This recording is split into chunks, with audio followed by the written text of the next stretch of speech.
This presentation is called Natural Law, the Real Law of Attraction, and How to Apply It in Your Life. And I emphasize that term, real law of attraction. Many people will be familiar with the New Age variants of the so-called law or laws of attraction. And this is going to differ quite widely from what people have heard in the New Age community and in the New Age movement regarding what the law or laws of attraction are. These are the real laws of attraction you're going to be hearing today and hopefully understanding today.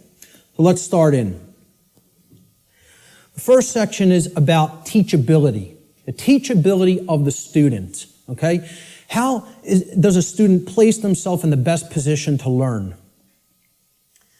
An individual's teachability, or their ability to learn by way of being taught by someone else, is extremely dependent upon the open-mindedness or closed-mindedness of the individual being taught. Low teachability derives from arrogance and rigid skepticism.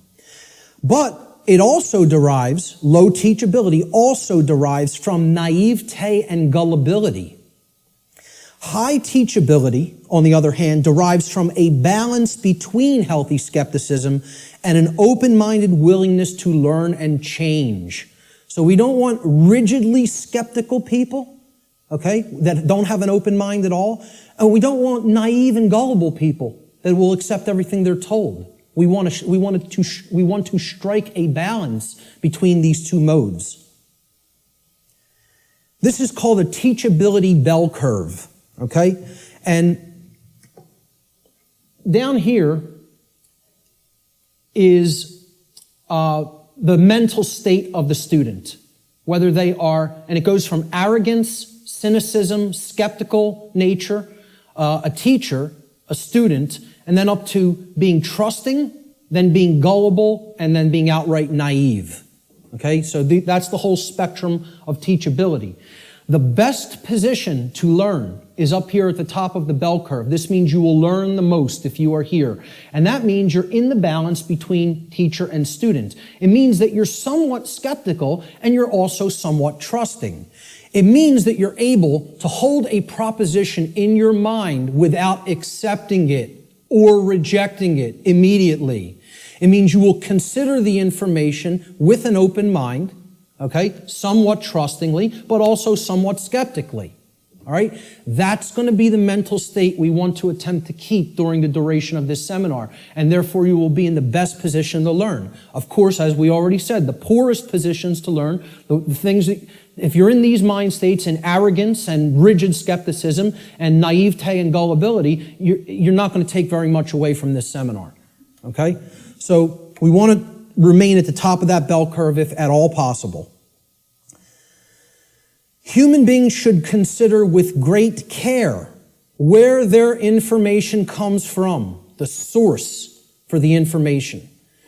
And this is because by refusing to present certain information and by influencing people to dismiss, to dissuade them from looking into certain information because they're telling you that it's unimportant or unnecessary to consider, many modern institutions like media, like so-called education institutions, are seeking to actually control human perceptions, or let's call it outright what it really is, to control the mind, okay?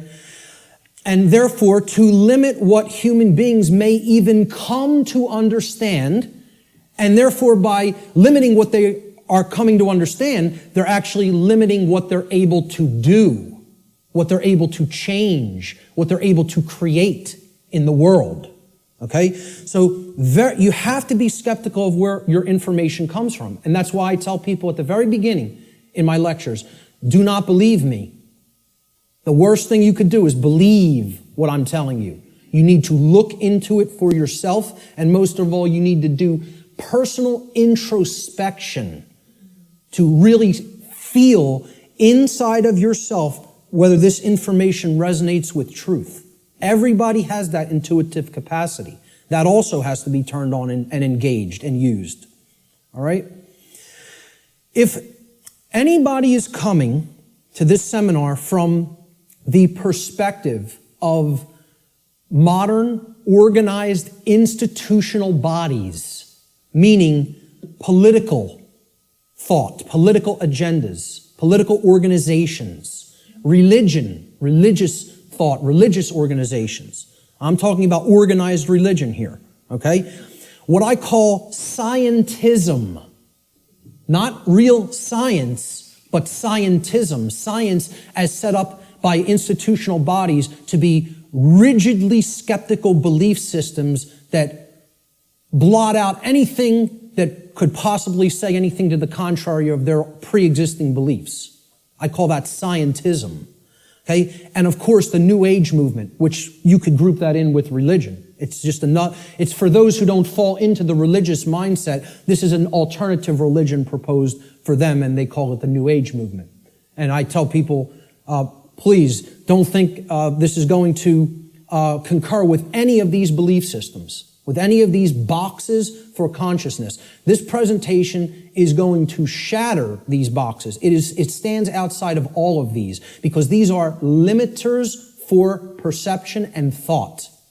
They want to place everything in a box, say nothing outside of this box is fit for human consumption, so do not go there. And as a result, they act as a mind control influence. The other and biggest limiter of the human perceptions and the mind, and ultimately of our behavior, is money itself.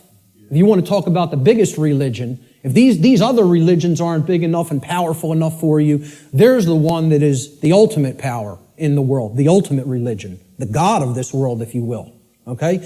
So what I'm basically saying here is if you're already in a mindset approaching the, let's call it the discovery of reality or the exploration of reality from any of these perspectives, you will be sorely disappointed here today by what you're going to hear, because the information here falls well outside of any of these institutional limiters for consciousness, okay?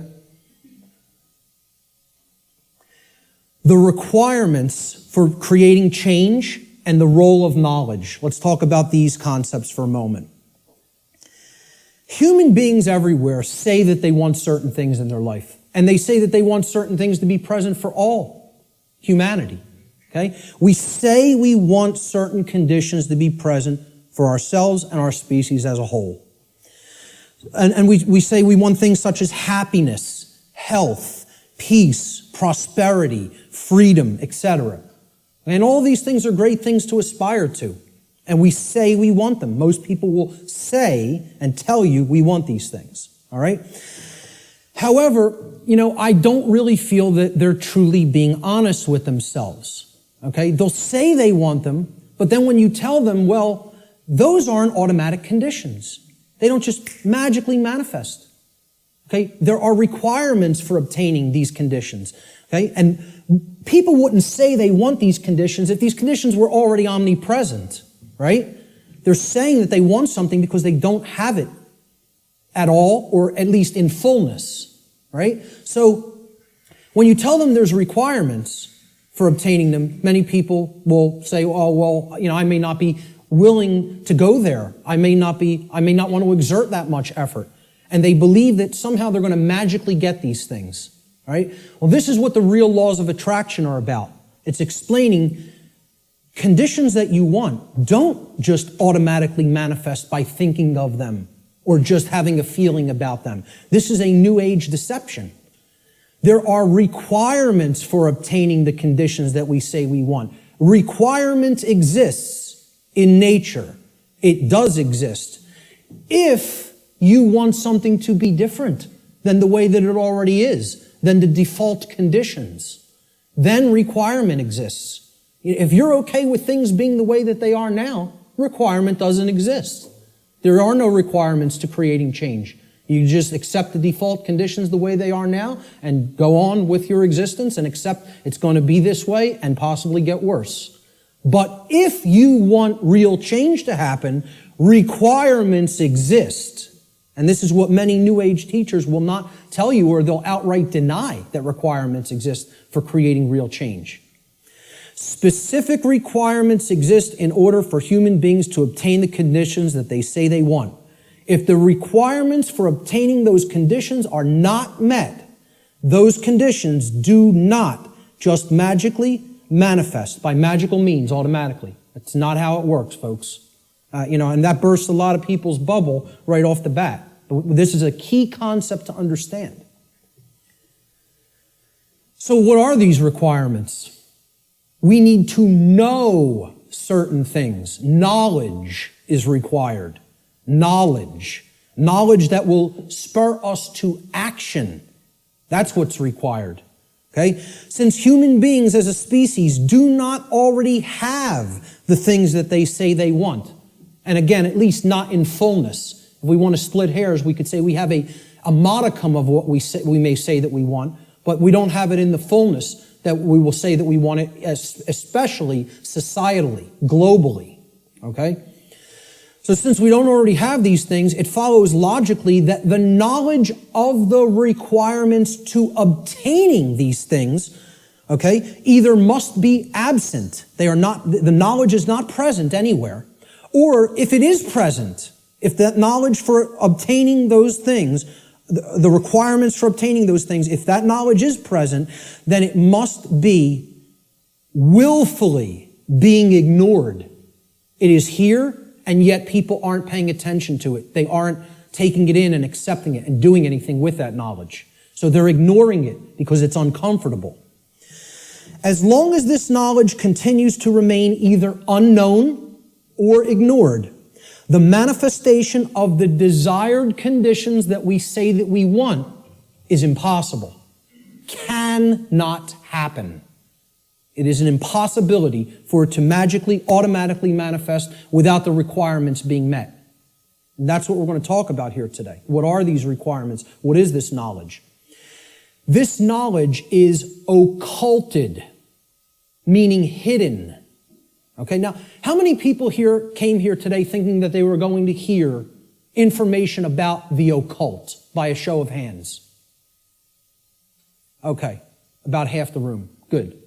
Okay, for the rest of the people, that may come as a shock. But what you have to understand right off the bat is that the word occult, it's simply derived from Latin, the Latin adjective occultus. Occultus in Latin means hidden, hidden from sight. And it's derived from the Latin noun oculus, which means eye. Okay? The word ocular in English means related to the eye or related to sight or vision. So what the occult is something, it is a body of knowledge that has been hidden away for a specific reason. And we're going to get into what that reason is. Okay, so from the term oculus or eye in Latin comes the verb occultare.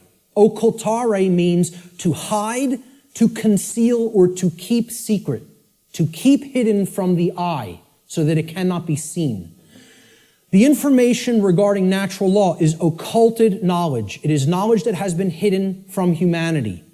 Okay, it's held by the few, which is represented here at the top of this pyramid. You can look at this as a pyramid representing knowledge or ignorance. At the top of the pyramid, you have knowledge. It's the higher you go in the pyramid, the more knowledge. Okay? But the pyramid tapers because at the top, very few people understand that information. Very few people have that knowledge and have actually integrated it into themselves to the point where it becomes understanding. All right? Down here, you have no knowledge, the ignorant masses, okay? And up here you have the people who are in the know, right? Who have this knowledge about how natural law works and are actually using it for a certain reason. We're going to get to that next, what that is. So please, as you go through this seminar, please keep in mind, if I ever use the term occult, all I'm talking about here is hidden knowledge. That's what it means. Occulted knowledge is hidden. Now, why would anybody want to hide knowledge that is extremely important? Well, there's a very specific reason, all right? But before we even get to that, we have to talk about what is this occulted knowledge? What is the body of knowledge? What does it comprise? When I'm saying the occult, the knowledge of the occult, what do I mean by that? All right? Occult knowledge constitutes two things. There's two general bodies of occult knowledge. In the actual mystery traditions and in occult schools, they talk about these as arcana. A-R-C-A-N-A. Arcana. The word arcana is also Latin. It means knowledge. Okay? That's all it means. So there's two bodies of knowledge. There's one body of knowledge in the occult called lesser arcana. The lesser arcana or the minor arcana. This means the knowledge of the microcosm. The knowledge of the small things. Okay? It doesn't mean it's less important. It means it's dealing with the individual units of consciousness. The human psyche. The psyche of the individual. Okay? So the first major body of occult knowledge constitutes knowledge of human consciousness, how it works, how it operates, what our motivations are. Things like that. Okay? The second body of occult knowledge is called the greater arcana or the major arcana. All right? And again, this doesn't refer to that it's more important. It refers to it is the macrocosmic understanding. The understanding of the very large laws of nature that govern the macrocosm. Okay? So universal laws are part of the greater arcana of occult knowledge. And what I call here today, under the umbrella, the term natural law, falls into that second category of greater knowledge, the greater arcana of occult knowledge. Okay? And what these natural laws are unseen and universal spiritual laws. We could talk about the word natural here too. Natural is derived from Egyptian and other Middle Eastern tradition languages. Okay? The word neter in Egyptian, which would have been spelled without vowels, if we transliterated it, it would be N-T-R in English. Neter means spirit in Egyptian, in ancient Egyptian.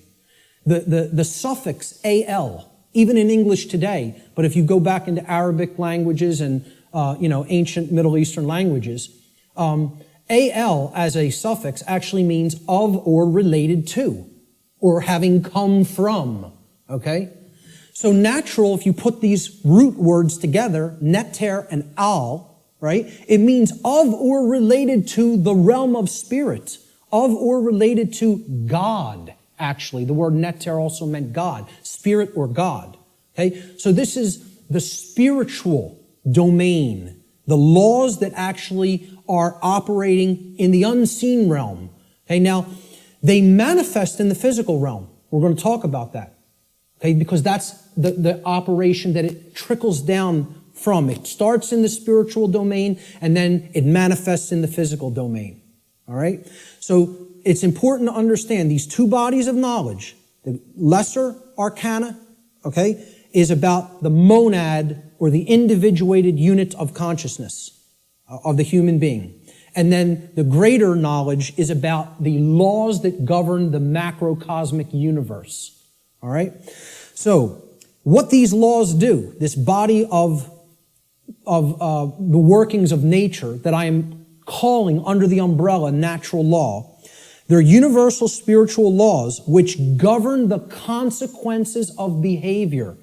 They govern the consequences of behavior. And I would add a caveat to that. They govern the consequences of behavior for intelligent species, for beings that are capable of coming to their understanding. Okay? I would delineate that from, like, the animal kingdom. Okay? The animal kingdom is not held to the same standard as human beings when it comes to this body of information. Because I don't think you're going to sit down with your cat and explain natural law to it.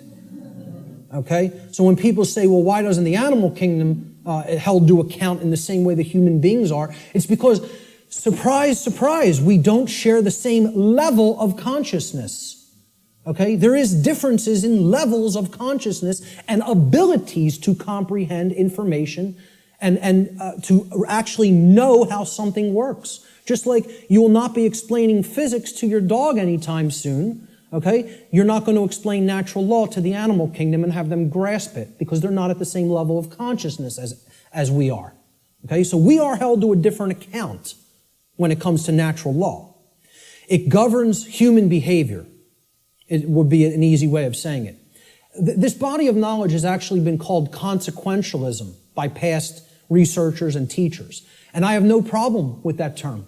I've actually looked into consequentialism, and it's quite similar, okay, in its scope and what it teaches. It's been called karma, karmic law, in many Middle Eastern and Eastern traditions, okay? And I have no problem with that term for it either. It has been called in some of the Western traditions and Christian traditions moral law, and I have no problem with that term either. Religionists have called it God's law, and I have no problem with that term either. I have no problem with any of these terms being applied to the umbrella of natural law, because that is essentially what it is. But we're going to get deeply into how it works and operates in our lives here today. Why is this knowledge hidden away from people? To what ends? The knowledge of the occult, the hidden knowledge about how natural law works and how consciousness works, is not commonly known. That's why it's not the exoteric. It's not given to the masses. It's the esoteric. It is reserved for the few. And there's a reason for that. It's been deliberately hidden away and kept from the general public in order to create and maintain a power differential. Because if someone else is an extreme level of knowledge, and they know how something works, like something as trivial as how human consciousness works, how human motivations work, how human perceptions work, how human beings can be manipulated. If somebody has deep knowledge of that information, and there's a whole bunch of people over here who have not one iota of how that works, what kind of a number do you think somebody can do on people like that? See, the way I ask people to look at this is real simple. Imagine a very, very, very advanced psychologist at the top of his field, wrote all the textbooks, okay? And he's got a house out in the burbs. He comes into the university. He's got tenure, okay? He's got the trophy wife, the house out in the suburbs, the 3-car garage, driving the Lexus into work at his tenured job. And he finds out that his trophy wife is having an affair because she's bored. She's not satisfied with him at home. And it's maybe the 19-year-old, captain of the local high school football team or something. He's a senior. He's a star football player, right? The jock, yeah. And she has a fling with him. Well, what if he decides, I'm going to become buddy-buddy with my boy here after finding out about his wife's affair? And this kid, this punk, who's cheating on, my wife's cheating on me with, he knows nothing. He doesn't study the mind. He doesn't know anything even about himself. He watches TV 6 hours a day, plays violent video games, is obsessed with football,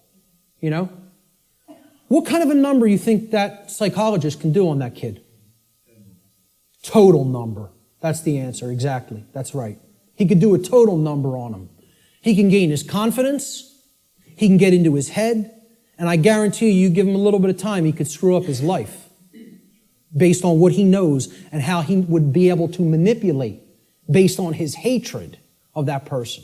Well, guess what? That's the position humanity's in. We're that punk jock. And I'm not saying we necessarily did something to deserve it, but we're in that same position where the people with this knowledge at the highest levels, they hate us. And they're doing a total number on us because we don't have this knowledge. And until that changes, don't expect the playing field to be leveled. Expect it to get worse. Okay? The knowledge is hidden to create and maintain a power differential between those who hold it and those who are ignorant of it. It's that simple. The knowledge of natural law and its operations constitutes what I call the most deeply occulted or hidden information that exists on this planet. You will not find any more hidden information. This is the thing that all the distractions are there for, to keep you from learning. The endless trivialities, the nonsense you hear on the news, all the video games, all of the nonsense television, the sports, it's all there to keep people from understanding this. And I can't get you to accept that or believe it, and I don't ask you to believe it. I'm telling you that's what they're trying to, from my years of being inside occult traditions that are very, very dark, I'm telling you this is what they don't want you to know. From firsthand experience. How many people here today know that I was involved in the dark occult in my past? Good. Great. Okay. The powers that be want to seek to keep this information hidden from the people of the earth at all costs, because understanding this information about natural law will level the playing field and put an end to the currently entrenched systems of control that are operating on the earth.